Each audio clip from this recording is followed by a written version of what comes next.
Keeping an aquarium can get expensive, fast. Filters, lights, plants, food, it all adds up. But what if I told you there are simple ways to cut cost without sacrificing quality? Whether you're setting up a new tank or maintaining an old one, these money-saving hacks will keep your wallet happy while your fish thrive. Let's dive in.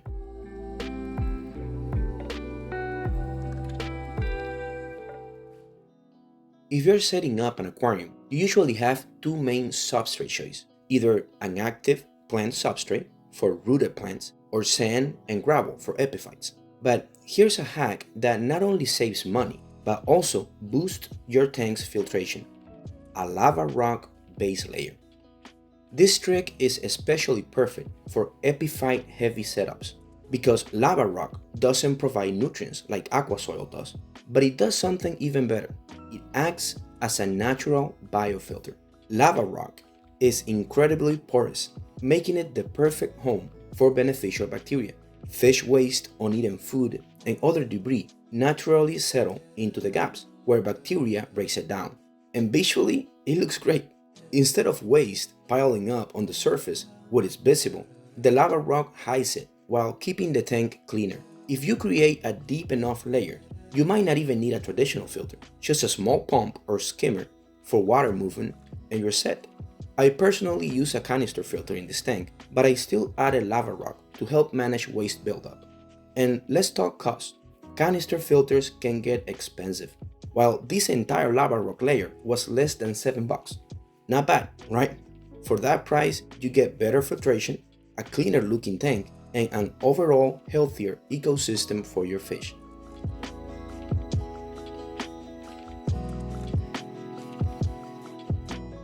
If you've ever bought a canister filter, you know they come with all sorts of attachments: hoses, inflow pipes, outflow pipes. Some of them are fine, but the outflow, that's where things get tricky. Every time I've bought a canister filter, it comes with this standard outflow pipe, a long tube with a bunch of holes. And I don't like it, for one simple reason: flow. This type of pipe creates a downward current, pushing water straight from the top to the bottom. Man, no fish likes that. Imagine swimming along, minding your own business, and suddenly the flow wants to slam you against the floor. Not cool. That's why I prefer lily pipes. They create a smooth front to back flow, which is much more natural. But lily pipes are expensive. So here's a simple DIY alternative. Grab a plastic water bottle. Cut it to mimic the shape of a lily pipe. It's surprisingly easy since thin plastic is simple to shape. Then take a hose that fits around the opening. If it's a bit too tight, just heat the end with a match to soften it. Then slide it on. To smooth the edges, I'm using an old soldering iron, just to make sure there's nothing sharp that could harm my fish. Hook it up to your canister filter, and that's it. Not the prettiest, but it works, and for basically free.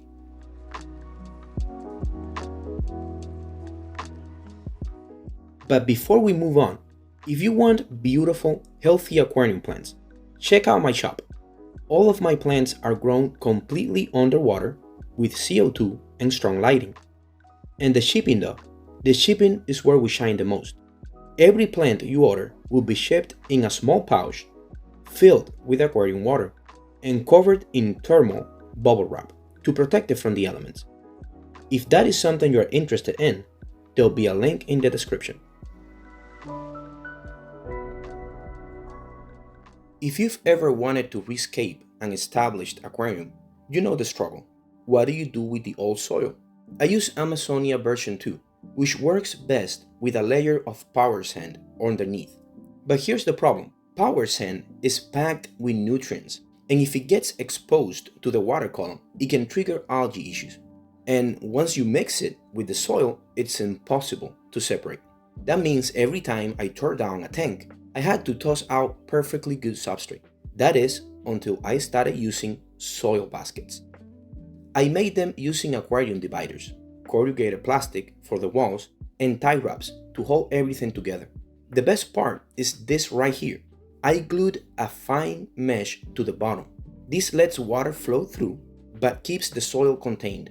I layer about an inch of soil first, then add the power sand. and finally top it off with some more soil. I can now pour water directly onto it to rinse out dust without losing any substrate. And you can add these baskets at any time, even in an already established tank, without making a mess. Just remember, active substrates release ammonia, so only do this in a cycle tank. With these baskets, starting a new tank is easy. I just pick it up and move it over.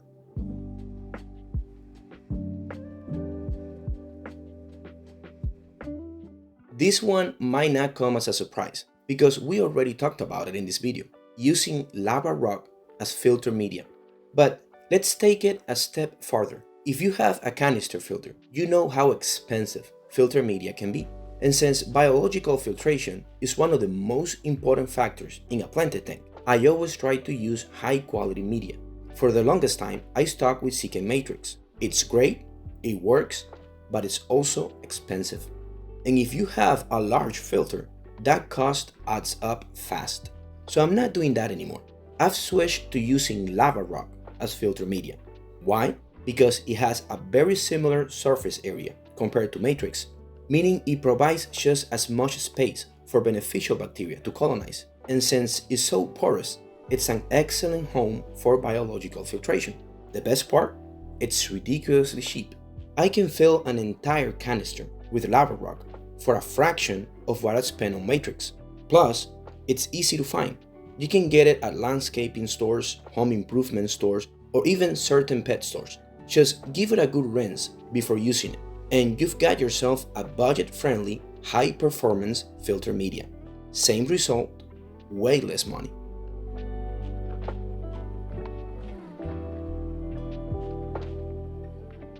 Do you want to grow your own strawberries? Not outside in a garden, but right in your kitchen, or even in your living room. Sounds random, right? Well, the strawberries are just a bonus. The real trick here is using terrestrial plants as a natural filter for your aquarium. These plants feed on ammonia, nitrites, and nitrates, the stuff that's harmful to fish, but they don't pull as much of the other nutrients, like potassium and such, so they won't compete with your aquatic plants. And because they remove ammonia directly from the water, they act as an incredibly effective natural filter. I've been using Pathos to filter my low-tech cherry trim tank for a while now, and I've even added them to my new setups where the filters aren't cycled yet. And let me tell you, my fish are happy.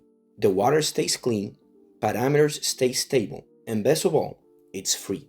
No expensive filter media, no extra equipment, just a plant doing what it naturally does.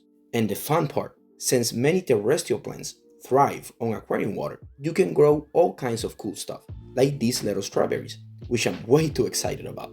So if you want better water quality and a fun side project, try adding some terrestrial plants to your setup. So what do you think, guys? Did you like these ideas? Please let me know in the comments, and I'll see you all in the next one.